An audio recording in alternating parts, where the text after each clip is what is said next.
इस भीमा पार धरती के धरोहर परम पूजनीय स्वर्गीय दीनानाथ सिंह यादव, गजब उनकी कीर्ति, क्षेत्र के माने जाने चौधर,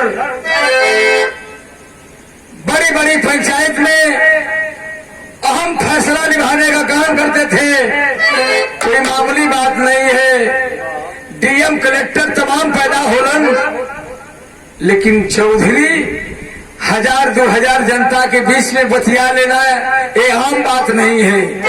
ऊपर वाले की मर्जी होती है, तो उन्हीं के विषय में 10 मिनट का श्रद्धांजलि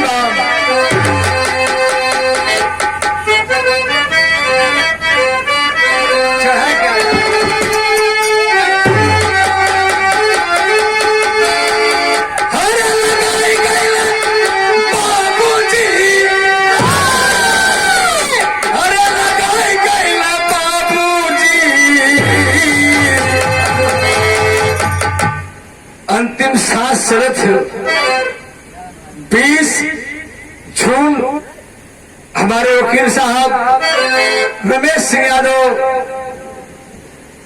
उनकी धर्मपत्नी, उनकी बहू रानी,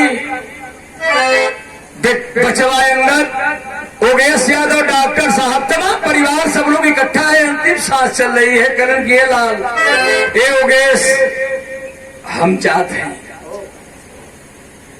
रमेश हम जात है बाबू, लेकिन बाबू जब ले रहली हम बिगड़ली ना, रद्दा पर रद्दा रखत गईली, लेकिन हमके आपन करनामा लोग दिखा देला, तू लोग से हम संतुष्ट हैं। अरे लगाई गईला बाबूजी, अरे लगाई गईला बाबूजी, कि बगिया लगाई गईला बाबूजी, सर्व फूल गोदी में खिलाए हो, सर्व फूल गोदी में खिलाए हो, बगिया लगाई गईला बाबूजी, सर्व फूल गोदी में खिलाए हो, बगिया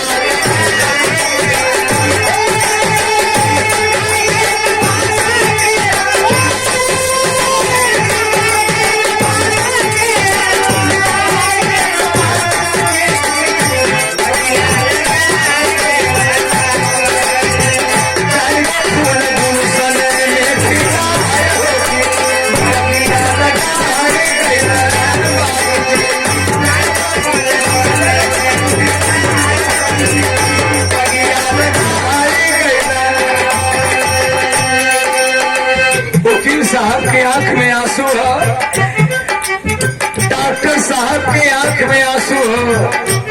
बाबू ये कहा कहत हो बाबू, साथ मत छोड़ा बाबू, ये हमार गौरवा की गोरी हो बाबू। हमारे वकील साहब दीनानाथ बाबू के फुलवारी कई दूसरा फूलवन, बारे फुलवारी, इस फुलवारी से कितना सुगंध आ रहा है, यह सुगंध उनके आत्मा के संतुष्टि मिल गई। आत्मा चाहे जहां हो, अपने स्वर्ग के झरोखे से हमारे बाबूजी देख रहे हैं कि हमारा नाती, हमारा बेटा, हमारी बहू, हमारी नतो, हमारी नतनी, हमारे नाती हमारे प्रति क्या कर रहे हैं। देखें भैया परिचय, योगेश यादव जी करे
लेकिन देखा हमरे योगेश भैया डॉक्टर साहब के परिवार के प्रति कभी जी के लेखनी चलत है।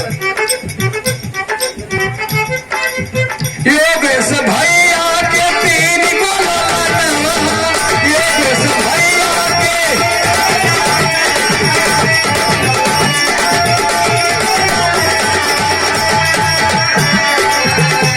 अरे चल गलती पछे अरे उजियार भयंगनवा कि बगिया लगाई गईले बाबूजी गुंजन के गोदिया में पाए हो कि गुंजन के गोदिया में पाए हो कि बगिया लगाई गईले गुंजन के गोदिया।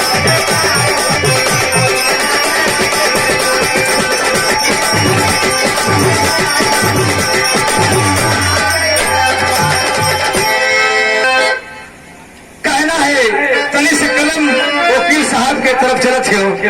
रमेश भैया भी रमेश भैया के तीन ही रंगावा रमेश भैया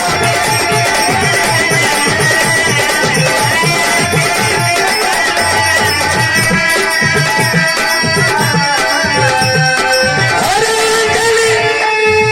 अंजलि अंजलि बेटी अरे अंजलि कहीं सुगनवा की बगिया लगाए गईले बाबूजी बगिया लगाए गईले बाबूजी गुलशन में अपने सजाए होगी गुलशन में अपने सजाए होगी बगिया लगाए गईले बाबूजी।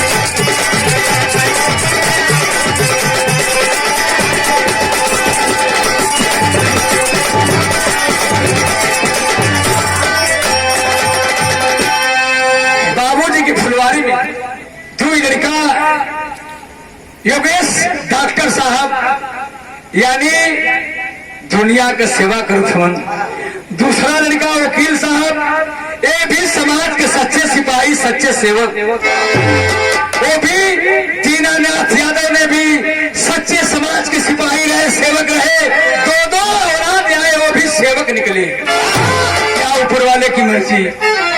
लेकिन देखा अरे शांति ओ मीरा है कोई बेटी मीरा शांति ओ मीरा है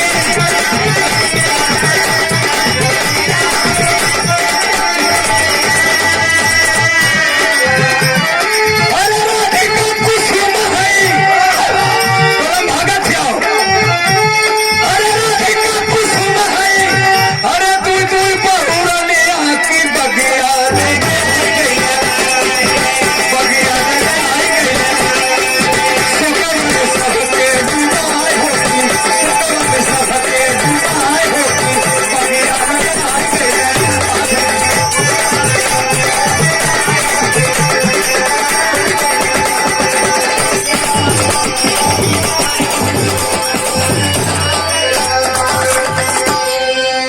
देखे अंजलि में कवि का कलम दूसरी तरफ चलत है, गीत बदल गई कि पिया परदेस गईले अरे पिया परदेस गईले हाई तार लागो डोरिया में पिया परदेस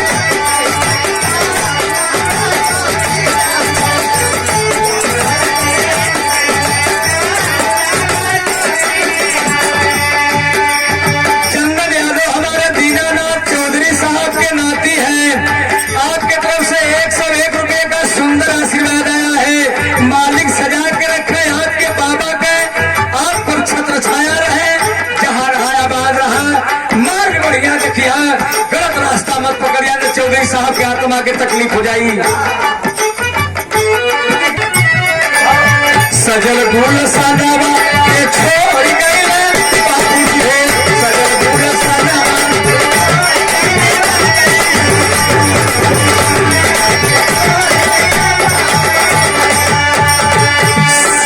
शेर के तरह चौधरी साहब कर जाए, चाहे डीएम में आ जाए, चाहे कोई नेता नगारी आ जाए, चाहे कोई आ जाए, लेकिन शेर की तरह कर जाए। जब शंकर जी के सवारी आ जाते हैं और बढ़ जाए सवारी आता हमके लगा कि रोजे रहे कौनो दिन कहा से यहाँ मौज 10-20 बेर भोजन के लिए 10-20 बेर गरीबों सुन रही है भोसड़ी वाले सुरेंद्र बाका तो गवैया हम बहुत अकले हैं।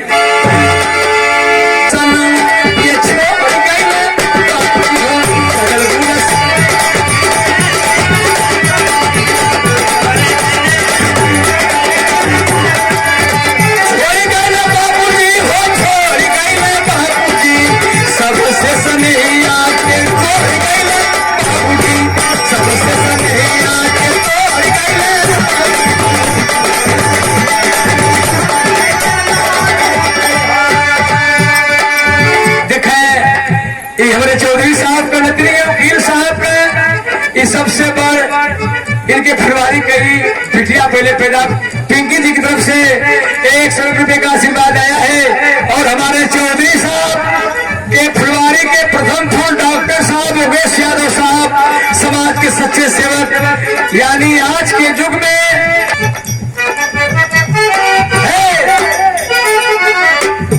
बड़ी लंबी परिवार है। पोस्ट मास्टर साहब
से नहीं आके बटोर होती बगिया लगा गई बाबूजी।